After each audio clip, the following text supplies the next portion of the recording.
तो hello student, आज हम कक्षा 10 का मॉडल प्रश्न पत्र सॉल्व करने वाले हैं। ये वीडियो आपके लिए बहुत इंपॉर्टेंट है। यहाँ से आपके 25 से 30 नंबर कंफर्म हो जाएंगे। 25 से 30 नंबर आपका यहाँ से पक्का हो जाएगा, तो इसलिए वीडियो को लास्ट तक देखिएगा। तो आपको बोर्ड का पेपर कैसा आता है ये भी अनुभव हो जाएगा। आपका बोर्ड का पेपर कैसा आएगा अनुभव हो जाएगा कि इसी तरह का हमारे बोर्ड का पेपर आता है, बिल्कुल एकदम इसी तरह आएगा। तो हमें समय दिया रहेगा 15 मिनट। समय 3 घंटा 15 मिनट का समय दिया रहता है। आप इसे पढ़ लीजिएगा। ये जो है ऑप्शन थी, इसे अच्छे से पढ़ लीजिएगा।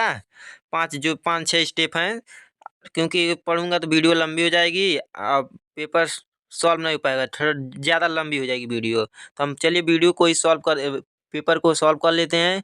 हमारा बहुविकल्प पहले में हमें दिया है पूर्णांक में बहुविकल्पी प्रश्न।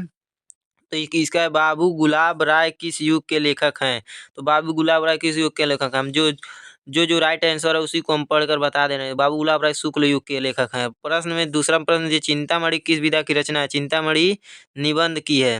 वीडियो को ध्यान रखिए, क्योंकि यहाँ से आपको 25 से 30 नंबर पक्का होने वाला है, इसलिए वीडियो को लास्ट तक वॉच कीजिएगा। अब गबन किसकी रचना है। गबन किसकी रचना है, तो गबन मुंशी प्रेमचंद की है। गबन किसकी रचना फ्रेंड्स, तो मुंशी प्रेमचंद की है। चौथा प्रश्न दिया है, शुक्ल युग की समय अवधि कि इसका राइट आंसर क्या होगा, 1919 से 1938। जो राइट आंसर है उसी को हम पढ़ रहे हैं। आप भी ध्यान से वीडियो को देखकर अपना आंसर पक्का कर लीजिएगा। पांचवा दिया, नीड़ का निर्माण फिर किस विधा की रचना है। तो इसका राइट आंसर हो जाएगा आत्मकथा। आत्मकथा हो जाएगा। जल्दी जल्दी पढ़कर बता दे रहा हूँ, क्योंकि सॉल्व करना है ना, पूरा आपको बताना है।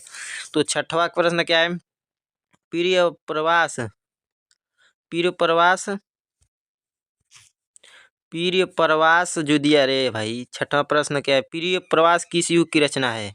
इसका राइट आंसर क्या होगा, प्रिय प्रवास की रचना क्या होगा। तो इसका राइट आंसर हो जाएगा हमारा द्विवेदी युग। राइट आंसर ये होगा द्विवेदी युग। द्विवेदी युग।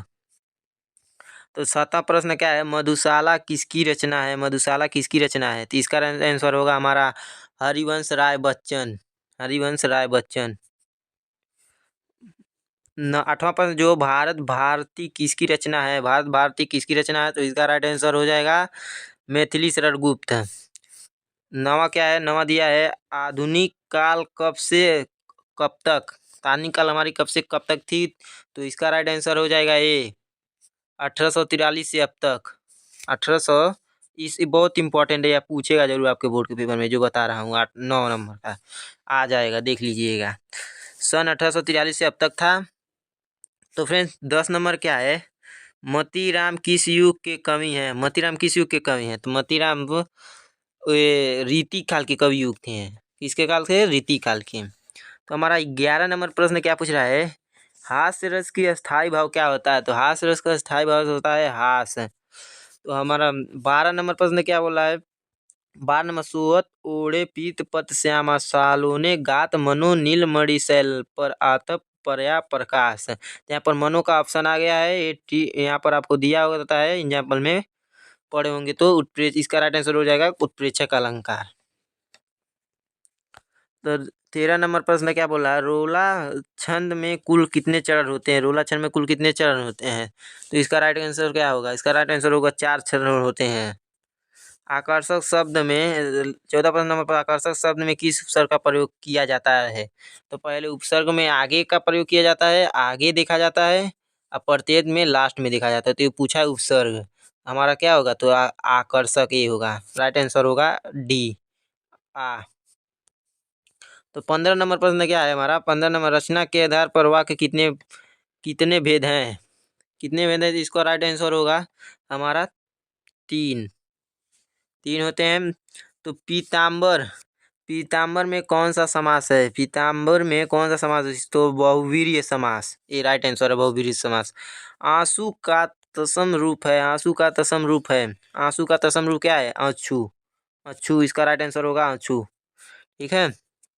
तो 8वां प्रश्न क्या है, कृत्यवाचक में किसकी प्रधानता होती है। तो कर्ता की प्रधानता होती है। पढ़ लीजिएगा, संस्कृत में जो आता है वही पूछा है, कृत्यवाचक में किसकी प्रधानता होती है, तो कर्ता की वाचा होती है, कि कर्ता की प्रधानता होती है। तो 9वां प्रश्न क्या बोला है, ताभया शब्द में वचन एवं विभक्ति है। तो इसका राइट आंसर हमारा क्या हो जाएगा, चतुर्थी विभक्ति बहुवचन।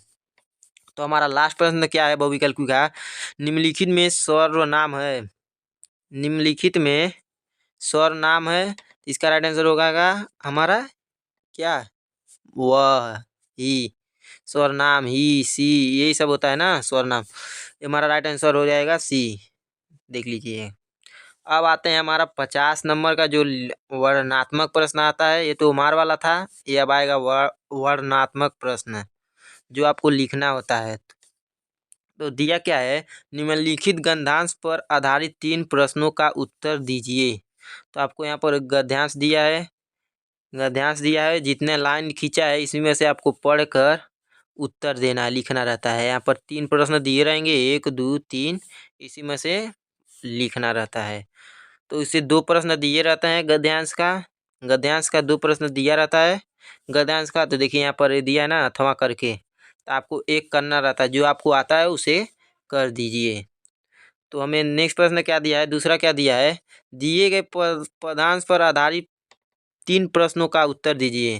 तो इसका राइट आंसर क्या, राइट आंसर करें तो इसका देखिए यहाँ पर दिया है 6 नंबर का आता है, यहाँ पर दिया है ना 6 नंबर का आएगा।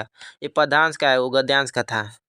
तो यहाँ से भी 2 दिया है, 3 3 दिया ना, 1 2 3 देखो दिया है ना। तो इसमें से आपको अथवा का एक ही करना है, अथवा इसमें भी आपको एक जो आता है उसे चाहे एक कीजिए चाहे एक कीजिए।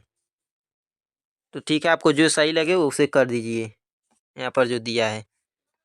तो हमारा तीसरा प्रश्न क्या पूछ रहा है, दिए गए संस्कृत संस्कृत गद्यांश में से किसी एक संदर्भ सहित हिंदी में अनुवाद कीजिए। इसमें भी किसी एक का अनुवाद करना है, ये भी अथवा दिया है, देख लीजिए यहाँ पर ऐसा वाला करके दिया है एक सवाल बहुत इंपॉर्टेंट, इसे तैयार कर लीजिए, आप पूछेगा जरूर। 5 नंबर चाहे इसे कीजिए चाहे इसे लिखना है, आपको जो आता है 2 पूछेगा आपको बिल्कुल बोर्ड के पेपर में बिल्कुल ऐसा ही पेपर आने वाला है सेम। और कुछ कुछ प्रश्न बदले रहेंगे या कुछ कुछ बोला हूँ ना 20 से 25 25 से 30 नंबर यहाँ से आपको कंफर्म हो जाएंगे, 25 से 30 नंबर आपको जरूर मिल जाएंगे यहाँ से। तो तैयार कर लीजिएगा। तो हमारा नेक्स्ट प्रश्न क्या है, चौथा, दिए गए संस्कृत पदान में से किसी एक संदर्भ सहित हिंदी में अनुवाद कीजिए। तो यहाँ पर भी 2 दिया रहेगा 5 नंबर का, आपको जो आता है उसे कीजिए। तो यहाँ पर हमारा अपने पठित, पांचवा क्या बोला, अपने पठित खंड काव्य के आधार पर निम्नलिखित प्रश्नों में से किसी एक का उत्तर दीजिए। किसी एक का मतलब आपके जिले अनुसार जो होता है, जिले अनुसार उसी को लिखना रहता है। उसी को अपने सर से पूछेंगे, हिंदी वाले स्कूल टीचर से, तो पता चलेगा आपको। किसी के जिले में कुछ और लिखना रहता है, किसी का और। तो हमारा आ जाता है अब जीवन परिचय। दिए गए लेखकों में से किसी एक का जीवन परिचय लिखते उनकी प्रमुख रचना उल्लेख कीजिए। यहाँ पर रचनाएं दिया है, आपको इसमें से किसी एक का करना है। फिर ये दिए गए कवि का था या लेखक, लेखक का है, कवि का। कवि में से किसी जीवन परिचय देते हुए अपनी एक प्रमुख रचना का उल्लेख कीजिए। इसमें से भी कोई एक लिखिए, जो आपको आता है, जो आपको आता है उसे लिखिए। इसमें क्या दिया, अपनी पाठ्य पुस्तक में से कंस्टेंट कोई एक श्लोक लिखिए जो इस प्रश्न पत्र में ना आया हो। आपको कोई ऐसा श्लोक लिखिए ना है जिसमें जो इस प्रश्न पत्र ना आया हो। मैं इस पर एक वीडियो बनाया हूँ, आप उसे जाकर देख सकते हैं, 2 नंबर का है। तो कुछ 8वां नंबर क्या है, निम्नलिखित में से किन्हीं 2 प्रश्नों का उत्तर संस्कृत में दीजिए। तो संस्कृत में आपको 2 का उत्तर देना है, 4 पूछेगा, 1 2 3 4 4 दिया, आपको 2 का उत्तर देना रहेगा। तो 9वां प्रश्न क्या बोला है, निम्नलिखित में से किसी एक विषय पर निबंध लिखिए। यहाँ 5 से 6 पूछता है, किसी में 5 पूछेगा, किसी में 4 पूछेगा। तो इसमें मॉडल में 4 दिया तो हो सकता है 4 ही पूछे। 7 सेट होते हैं भाई, हमारे 7 सेट होते हैं जो यूपी बोर्ड के होते हैं, यूपी बोर्ड, वहाँ उसमें 60 सेट पेपर बनते हैं, 60 सेट के पेपर बनता है, समझे। तो आपका जो आपको याद है, जो आपको आता है उसे लिखिए। तो निबंध को रटा नहीं जाता, आप अच्छे से 2 से 3 बार पढ़ कर जाइएगा और लिखिएगा। उस पर भी एक वीडियो बोलिएगा तो बना दूंगा, कमेंट कीजिएगा कि आप कि भैया हम निबंध कैसे तैयार करें, बता दीजिए।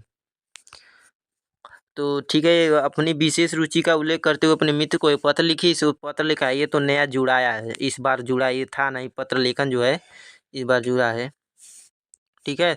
तो चाहे इसे करिए चाहे उठे पत्र ये वाला लिखिए। देखिए यहाँ पर दिया है, उत्तर मध्य रेलवे को एक शिकायत पत्र लिखिए जिसमें टिकट निरीक्षक द्वारा किए गए अभद्र व्यवहार का उल्लेख है।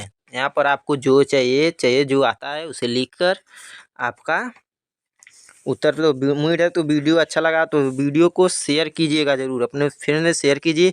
इसे पूरा तैयार कर लीजिएगा। आपका यहाँ से बोला हूँ ना 25 से 30 नंबर कंफर्म हो जाएगा, 30 से 25 नंबर, इसलिए तैयार कर कर जाइएगा। और आपको कौन सी टॉपिक पर नेक्स्ट टॉपिक वीडियो चाहिए कमेंट कीजिए, कमेंट कर कर बताइए कि आपको कौन सा, भैया मुझे इस पे वीडियो बना दीजिए, मुझे वो वीडियो चाहिए। ठीक है, चलिए वीडियो को धन्यवाद, यहाँ पर आज बंद करते हैं।